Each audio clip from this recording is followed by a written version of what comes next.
Thank you, Deborah. That was fascinating.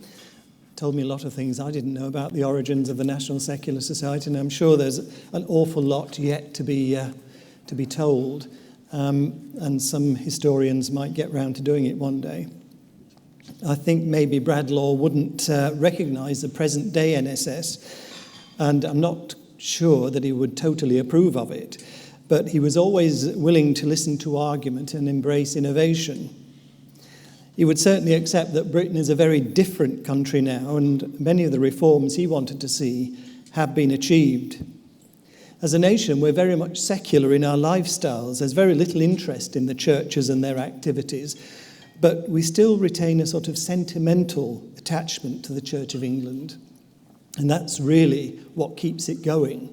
The fact that we've all been, well, not all of us, but most of us were educated with a religious upbringing because the churches have such influence in our schools, and they get it into our heads when we're very young, and we find it very difficult to get it out again.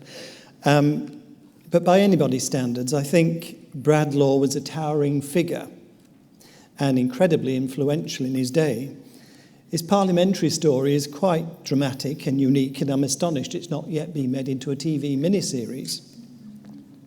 But despite his fame during his lifetime, the religious authorities ensured that after his death, his memory faded rapidly into obscurity. We thought that was unfair, so we pitched the idea to Parliament that he should at last be commemorated by the institution which he fought so hard to be part of. It turned out there had been plans since the 1950s to do something to mark Bradlaugh's contribution to parliamentary life, but nothing had yet come of it. As we approached this sesquicentennial year, we suggested to the Parliamentary Arts Committee that the NSS would be prepared to sponsor a new bronze bust of the great man to sit in a prominent position in the Palace of Westminster.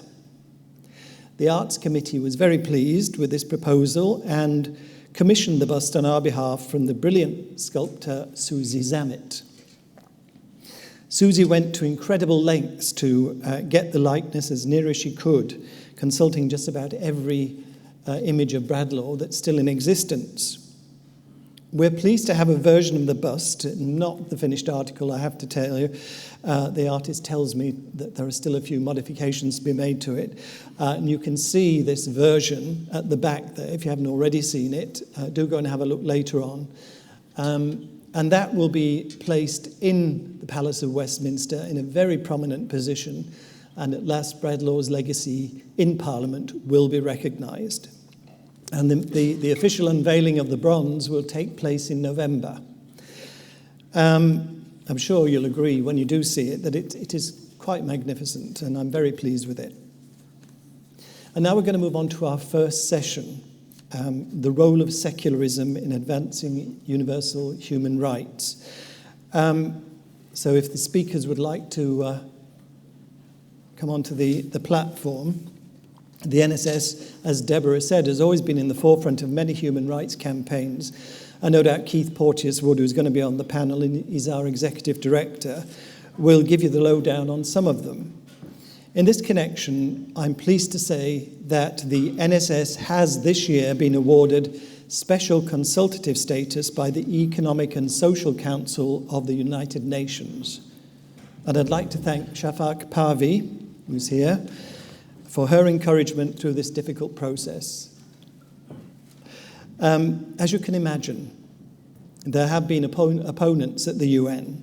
It took several sessions over a few years before we managed to get to this position. China, for instance, rebuffed us several times because apparently we once mentioned the Dalai Lama in passing on our website.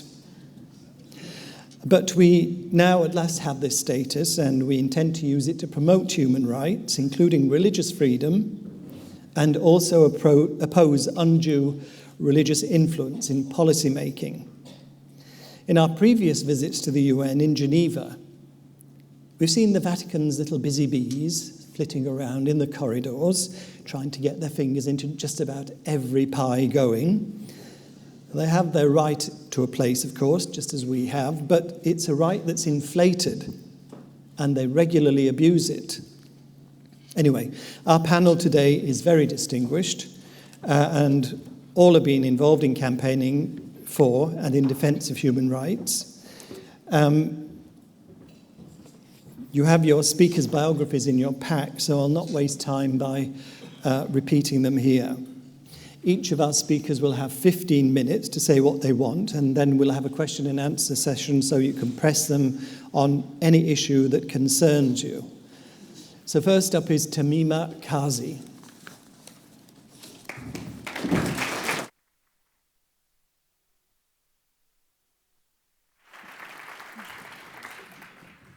Thank you very much for inviting me to speak. Out of all the articles in the UK Human Rights Act, freedom to manifest one's religion or belief has been one of the most contentious in practice. There have been frequent conflicts between this and other rights, between different belief systems, as well as with the other 5 equality strands in the Equality Act: race, gender, sexual orientation, age, and disability. Today, I will talk about current UK controversies in this area, the role of the state in mediating between these, and how best to address them, with the overarching goal of promoting harmonious relations between different communities. Last September, Pastor James McConnell, the former pastor of the largest church in Northern Ireland, appeared in court for describing Islam as heathen and satanic. In a sermon that was broadcast at the Whitewell Metropolitan Tabernacle in May 2014, McConnell boomed that Islam is a doctrine spawned in hell.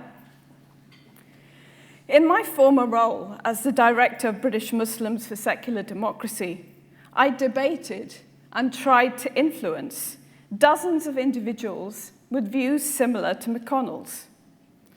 And I'm more convinced than ever that the law should not be used as a blunt instrument to stymie freedom of expression unless there is direct incitement to violence or hatred against individuals. We should never find ourselves in a situation where beliefs are afforded greater protection than individuals. Under the Equality Act 2010, beliefs are only protected insofar as they apply to the rights of individuals. For instance, it is unlawful for someone to discriminate against you because of your religion or belief, or because you have no religion, in any aspect of employment, or when providing goods, facilities, and services. This does not mean that I have ignored the backdrop of anti-Muslim sentiment in Northern Ireland. A Muslim woman reported to Tell Mama, the Measuring Anti-Muslim Attacks project, in September 2015, that Muslims were receiving death threats from loyalist groups. Such attacks must be addressed with the full force of the law. Indeed, the Northern Ireland Human Rights Commission referred to mounting attacks on minority groups when they originally expressed concerns about Pastor McConnell's sermon. They cited the direction given by the UN Human Rights Committee to the UK government in 2008, when it said that the government must take energetic measures to combat and eliminate negative public attitudes towards Muslims, and more particularly ensure that the fight against terrorism does not lead to raising suspicion against all Muslims. But the waters are muddied when it comes to incitement versus causing offence. It is worth noting here that in our own domestic law, there is a higher burden of proof applied to incitement of religious hatred cases compared with incitement to racial hatred. Criminalising someone like McConnell, as damaging as his sentiments are, will do nothing to eliminate negative public attitudes against Muslims or Islam. And the courts clearly agreed, as he was acquitted in January 2016.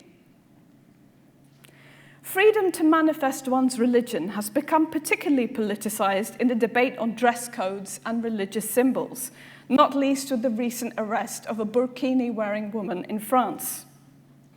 In the UK context, a balance must be found between conflicting rights in society based on the harm principle. A prime example is the case of Aisha Azmi, the teaching assistant in Yorkshire who refused to remove her niqab or face veil because she was required to work with male colleagues. Upon taking her case to an employment tribunal, Azmi lost because it was determined that the harm caused to her pupils, who couldn't understand her properly, trumped the harm that she faced by being asked to remove her niqab. These determinations must continue to take place on a case-by-case basis. Religious dress codes and practices like gender segregation can appear to be freely made choices, and while this is the case for some, what is undoubtedly true is that peer pressure is brought to bear in many situations. The law recognises this. In overturning Universities UK's guidance on gender segregation in public university events, the Equality and Human Rights Commission affirmed, segregation is not voluntary where any one individual feels that their choice is constrained due to a pressure to conform to separate seating arrangements of any form in the venue, regardless of whether they have been explicitly directed or instructed as to where they can sit. And a good thing too, otherwise they would be doing a massive disservice to dissenters within religious communities. This is not about acts of worship, as Equality and Human Rights Commission Chief Executive Mark Hammond made clear. He said, universities can also provide facilities for religious meetings and associations based on faith, as in the rest of society. Equality law permits gender segregation in premises that are permanently or temporarily being used for the purposes of an organized religion where its doctrines require it. However, in an academic meeting or lecture open to the public, it is not, in the Commission's view, permissible to segregate by gender. It is absolutely critical for state institutions and mechanisms to prioritize equality and human rights when grappling with religious conflicts and the associated politics that comes with this. For example, the Home Office's inquiry into Sharia councils is being boycotted by a range of secular groups, from One Law for All to the Centre for Secular Space, partly because theologians have been appointed to the panel. It goes without saying that the inquiry should have appointed women's rights advocates with expertise of equality law and gender-based violence, over and above theologians. The hardest and most intractable conflicts are probably between LGBT issues and conservative interpretations of religion.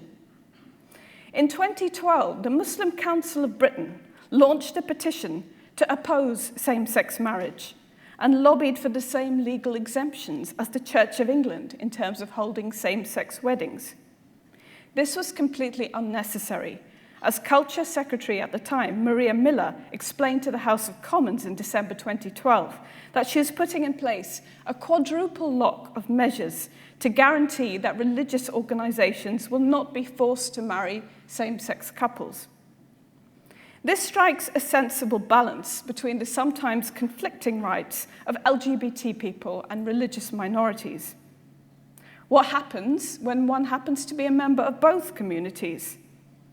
LGBT Muslims often face ostracization from their families, communities, and mosques. Many have to live double lives and hide their orientation or their same-sex partners from their families.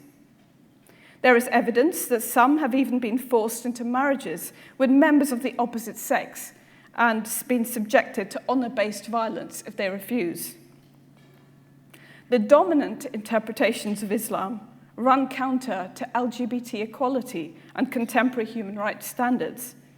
However, the academic work of Scott Sirajul Haq Kugel on Islam and homosexuality and the new online theological resource set up by Dai Abdullah showcases that LGBT-affirming interpretations of Islam are possible. As a general rule, the ethic of reciprocity must guide us here. It's all well and good to to advocate for the human rights of one's own community. But what we really need is empathetic advocacy work, where campaigners get to grips with the struggles that other communities face and offer genuine solidarity instead of meaningless platitudes. Thank you.